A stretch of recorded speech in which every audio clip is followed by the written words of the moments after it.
Salut tout le monde, c'est Maelstrom de l'Army of Alsace et aujourd'hui je vais vous présenter un petit tuto comment améliorer vos porte-chargeurs à cordon élastique afin qu'ils ressemblent plus à des types ASGI et qu'ils aient une meilleure rétention.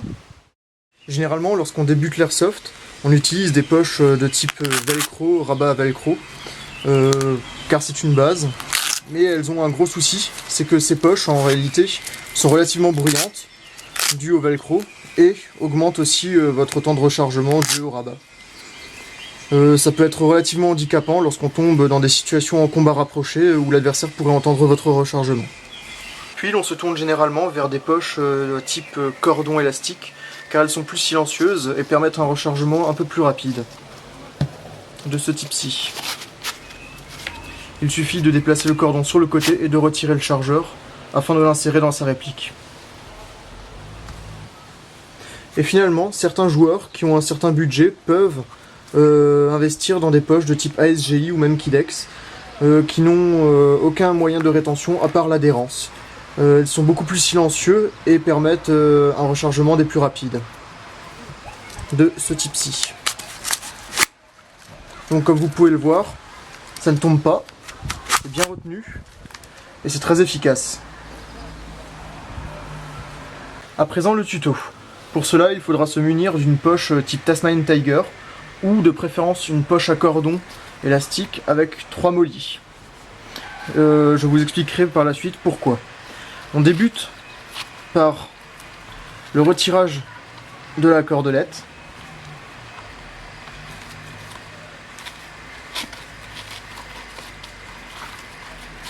On la retire complètement. Cette partie-là ne nous sera plus utile. Vous pouvez la laisser comme ça parce qu'on part du principe que les deux cordes seront égales. Et on retourne le montage. On le passe à l'envers. Des deux côtés. Puis, on tend le montage. À partir de là, il faut passer derrière. Et s'engager dans le molly de rétention normalement. Récupérer la cordelette, la faire repasser devant dans le molly du milieu, tendre un peu à chaque fois, le repasser dans le molly de derrière,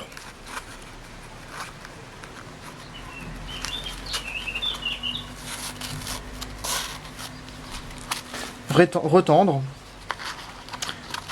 et le passer dans celui du bas. Il faut à présent réitérer la chose de l'autre côté.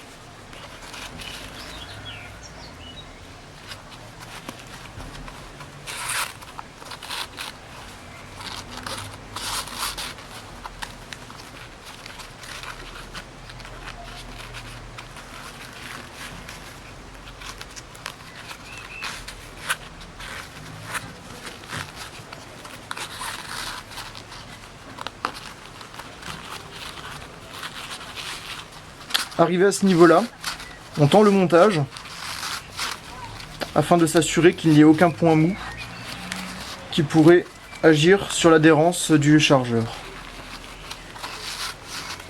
Puis, on pratique un double nœud.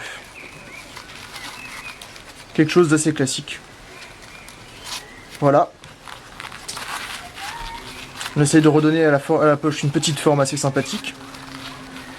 Et on insère le chargeur dedans afin de vérifier que la rétention soit suffisante. Le désavantage de ce tuto, c'est que le chargeur est plus dur à rentrer, mais on part du principe que vous utiliserez une dump pouch. Donc à présent, on vérifie, ça ne tombe pas, l'adhérence est même relativement trop élevée, donc après il suffit d'ajuster en fonction de vos besoins. Au besoin, on peut aussi cacher les deux petits morceaux de corde dans les mollys ou même refaire un nœud sur le dessus afin qu'ils ne ballottent pas.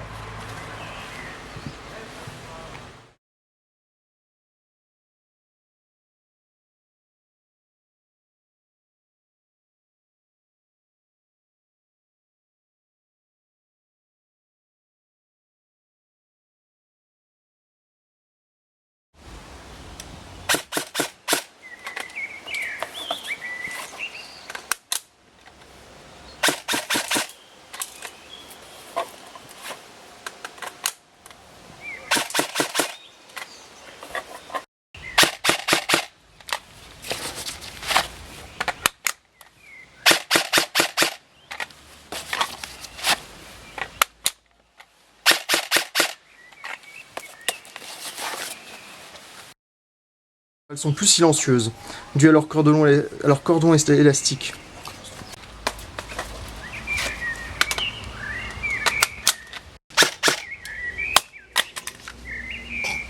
Bon bah là,